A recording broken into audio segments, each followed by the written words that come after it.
राज्य के एक जिले से दूसरे जिलों में किसी भी काम से जाकर लोग रहते ही हैं और जरूरी नहीं है कि हर लोकल को बाहर से आए हर व्यक्ति के बारे में पता हो।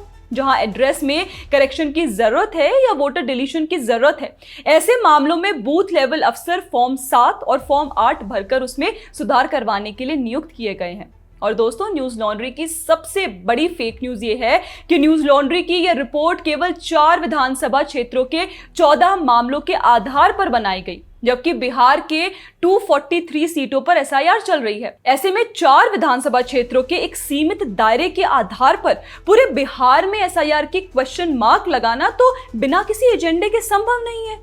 अभी हमने देखा कैसे 4 राज्यों के 500 लोगों के सर्वे के आधार पर सीएसडीएस के संजय कुमार ने घोषणा कर दी थी कि देश के 47% लोगों का चुनाव आयोग में विश्वास कम हुआ है। आप सोचिए कि 150 करोड़ की जनसंख्या और 100 करोड़ वोटर वाले देश में किसी संवैधानिक संस्था के प्रति विश्वास और अविश्वास का निर्णय 500 लोगों का ओपिनियन लेकर किया जा रहा है। सीएसडीएस के संजय कुमार ने अपने झूठे डेटा को लेकर कैसे चुपचाप माफी मांग ली है, वह हम सबने देखा। अब यही काम न्यूज लॉन्ड्री कर रहा है। इन टूलकिट वालों को जरा भी शर्म नहीं है। ये लोग इस बात को कंप्लीटली इग्नोर कर रहे हैं कि जिनके लिए ये लोग इतनी मेहनत करके झूठ फैला रहे हैं, वे लोग चुनाव प्रचार में जुटे हैं और ये दावा भी कर रहे हैं कि चुनाव आयोग की प्रक्रिया झूठी है। पर वो क्या है ना कि झूठ फैलाने वालों को ही शर्म नहीं है, तो शर्म तो केवल पहली बार आती है।